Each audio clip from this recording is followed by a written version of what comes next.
Thank you, Minister, for being here, and I wish to congratulate Senator Rand on her work in this area and thank her for bringing the motion to the House.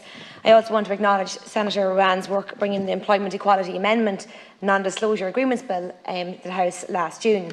And I was, at that time, I was very much educated in that area of third level sexual harassment internationally and nationally with the webinar that Senator Rand organised beforehand. And to my embarrassment, it was an issue that I was not well briefed on before the last debate, and I'm grateful to her for highlighting the work and advocating for change to create a safer and more just place for everybody. The facts raised last June were shocking, and it really is outrageous that non-disclosure agreements are used against victims to reduce their rights. The law should always be actively weighted in favour, not against the victim, and is never in the public interest to bury abuse cases. Currently, and as previously it was noted, there is no legislative provisions that govern NDAs or confidential clauses in settlement agreements, and the extent of the NDAs in Ireland in these circumstances are unknown. And the use of NDAs to protect the abuser, just assist the institution, it just perpetuates the power imbalance of abuser over victim. And let's hope that we can get to the bottom of that, Minister, with your cooperation and lift the lid on some of what is happening. Sexual harassment, as we know, is rife in many parts of our society, and the third level sector is only one example. Sadly, time and time again, we hear of testimonies from many women and highlighting their lived experience. Most unfortunately, most of them go unrecorded, and I can add myself to that list of women who have suffered sexual harassment and said nothing. And why did I say nothing?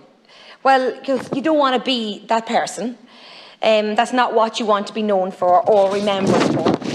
And it's hard enough for women to get on in their careers, but to be known as the person who brought a sexual harassment case, a charge against someone else, you just don't want to go there.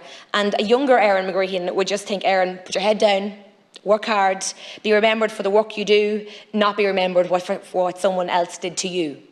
But this is wrong, and thankfully the older, maybe brasher Erin would not tolerate it. But so many are silenced by society or indeed by the legal silencing through non-disclosure agreements.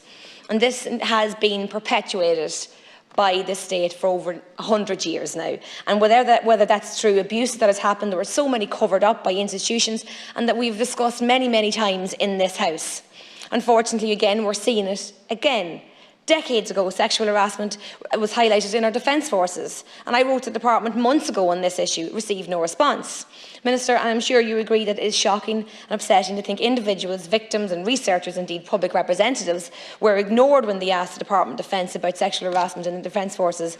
But, it feels that wrongdoing is only ever acknowledged in this country after victims have to scream to be heard and shame authorities into act.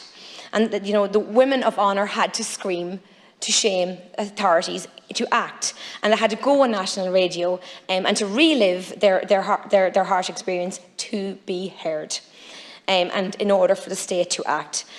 Minister, we need a zero-tolerance attitude to sexual harassment at every single level of our society. The state needs to provide safety, whether that is in our homes, our schools, our colleges, our workplaces, our streets. And to be honest, I'm kind of sick of the onus always being put on the woman to change, or indeed the victim to change, and for a woman or victim to take a stand on this.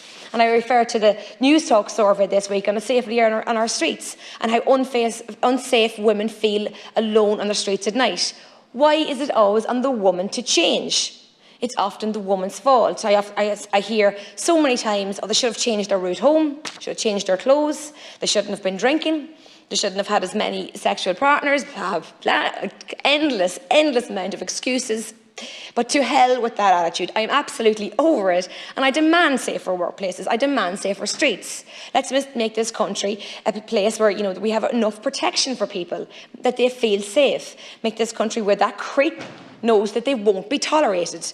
That people are protected, that there are adequate deterrents with victim-centred structures, as opposed to a system that's focused on mitigating against any bad press or puts the onus on victims to prove that they just didn't ask for it.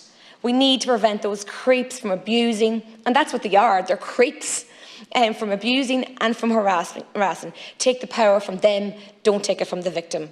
And we continuously see those two ingredients that enable abusers, and those are power and silence.